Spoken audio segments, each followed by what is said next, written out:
您的视野中是否出现过飞蚊症？有人告诉过你吃菠萝可以消除它们吗？这是真的还是只是一个骗局？想了解更多，请继续关注。大家好，我是第二 Audrey Tai， 欢迎回到我的频道，眼科医生的眼科频道。我是经过委员会认证并接受过专科培训的屈光和白内障外科医生、眼科医生、角膜专家。我在这里为您带来有关眼睛健康和眼部健康的最新信息。药品，如果您注意到视野中漂浮着一些细小的灰色或黑色线，你不是一个人。您在视野中看到的那些漂浮的小物体通常称为飞蚊症，或科学术语玻璃体后脱离。事实上，飞蚊症非常常见，我的诊所每天都会看到很多前来就诊的患者，因为他们已经出现了有症状的飞蚊症。在今天的视频中，我们将讨论飞蚊症的性质以及是否可以吃菠萝。确实是治疗飞蚊症有效的方法。目前确认有效的治疗方法有哪些？飞蚊症的选项以及何时应该关注飞蚊症？什么是飞蚊症？那么什么是飞蚊症呢？飞蚊症基本上是在果冻状材料中形成的胶原纤维团块，称为玻璃体凝胶，它填充我们眼睛的空腔。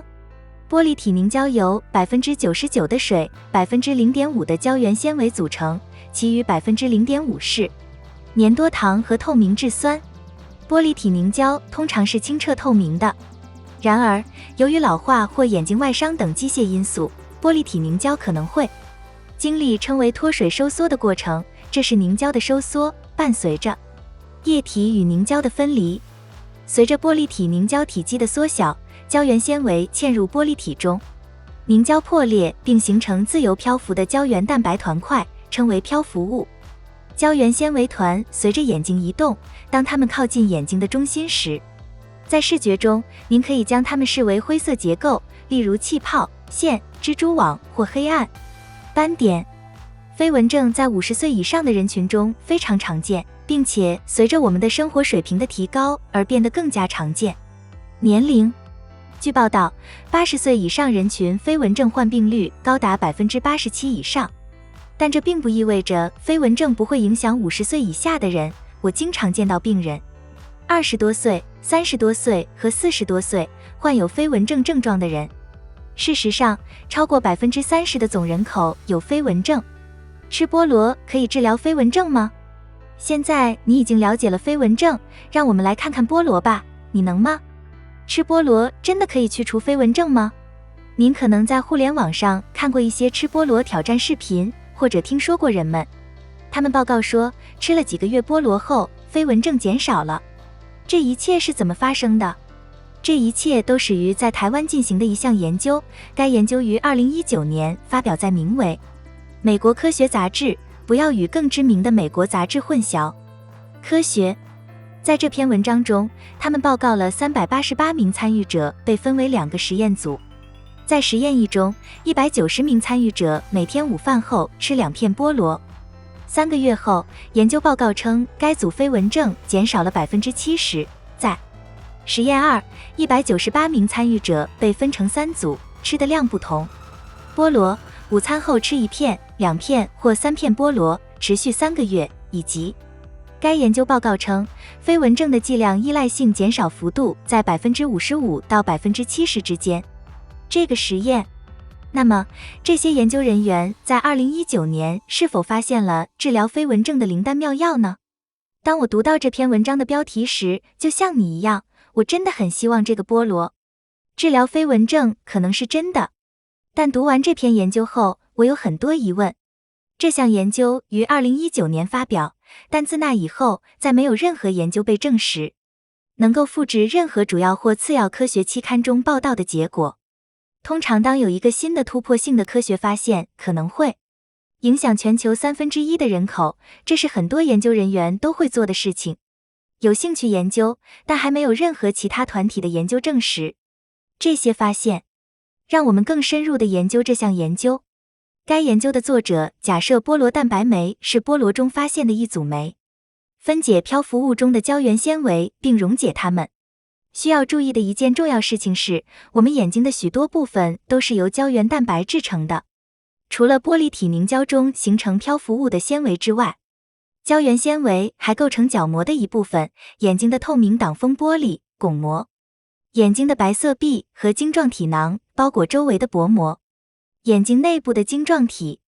所有这些结构以及更多结构都是由胶原蛋白制成的。如果吃菠萝中的菠萝蛋白酶可以溶解飞蚊症中的胶原纤维，为什么会这样呢？它不会影响眼睛其他部分的胶原纤维吗？按照这个逻辑，如果菠萝蛋白酶可以分解形成飞蚊症的胶原纤维，那么它就会分解支持眼睛正常结构的胶原纤维，以及整个眼睛。眼球会融化。我的另一个问题是，该研究的作者报告治愈率高达 70%。每天吃几片菠萝，3个月内就能消除飞蚊症。因此，您可能会认为吃大量菠萝的人的飞蚊症会少得多。然而，巴西、菲律宾等菠萝消费率较高的国家，据我所知，飞蚊症患病率并没有显著降低。因此，如果菠萝真的可以治愈大多数飞蚊症，我想知道为什么我们没有看到明显的效果。这些地区的飞蚊症较少。我一直对有效治疗普通眼病的自然疗法感兴趣。疾病，而且我实际上也有营养学硕士学位，所以我真的很想要这个。学习要真实。不幸的是，在读完这项研究后，我很遗憾地报告说，很可能更多。未来严格的数据可能不会表明吃菠萝可以治疗飞蚊症。另请记住，飞蚊症的自然进展是，它们通常会变得更好，自发的，无需任何干预。因为形成漂浮物的胶原纤维团块往往会随着时间的推移，视野的中心。这就是为什么无论菠萝如何，许多人都注意到飞蚊症的解决的原因之一。在几个月的时间内，也就是说，菠萝是一种美味的水果，所以如果你有飞蚊症并且想尝试吃，每天吃一些菠萝，看看这是否对你的飞蚊症有帮助，这可能对你有帮助。大多数人，但请记住，菠萝含糖量高，而且酸性很强。因此，对于患有糖尿病或其他医疗问题的人，我建议您说，在食用大量菠萝之前先咨询医生。请在下面的评论中告诉我您的经历。飞蚊症的有效治疗方案。现在我们已经讨论了菠萝是否真的可以治疗飞蚊症，我们来谈谈已确认的飞蚊症有效治疗方案。正如我之前提到的，自然的，许多飞蚊症患者往往会在没有任何帮助的情况下自行变得更好。干涉。对于大多数出现飞蚊症的人来说，经过治疗后，症状会变得不那么麻烦。几个月。对于持续数月的飞蚊症，特别是如果飞蚊症的位置是中心，阻碍视力，限制你能看到和做的事情，你的眼科医生可以在办公室进行称为 YAG 激光玻璃体溶解术的激光手术来治疗飞蚊症。形状非常好，并且具有一定的解剖学特征。在极少数情况下，可以进行称为平坦部玻璃体切除术的外科手术。手术是去除整个玻璃体凝胶，并用透明液体替换以去除所有的飞蚊症。YAG 激光手术和玻璃体切割手术都有风险，请讨论。如果您有兴趣通过这些手术来改善任何问题，请咨询您的眼科医生。持续且严重的飞蚊症。什么时候需要担心飞蚊症？那么，如果您看到飞蚊症，什么时候应该担心呢？飞蚊症是最常见的眼部疾病之一，会影响我们的视力。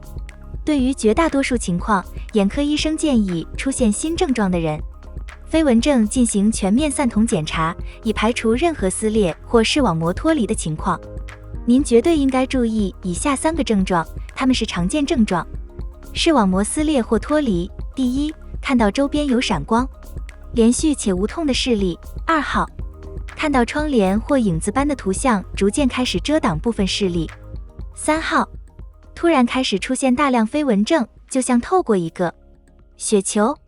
虽然这些症状不包括在内，但如果您确实看到这3种症状中的任何一种，您需要立即联系您的眼科医生，并进行全面的散瞳检查。您的视野中是否看到飞蚊症？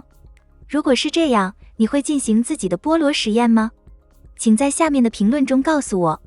我希望您觉得这个视频有帮助。如果您学到了任何新东西，请不要忘记点击赞按钮并订阅我的频道，因为如果您点击该订阅按钮，它将帮助我有机会继续提供有关眼睛的免费视频，为世界带来健康和眼科手术。每当您没有10分钟观看视频时，您都可以观看有关以下内容的有趣短视频。Instagram @drawdryday 上的眼部护理技巧。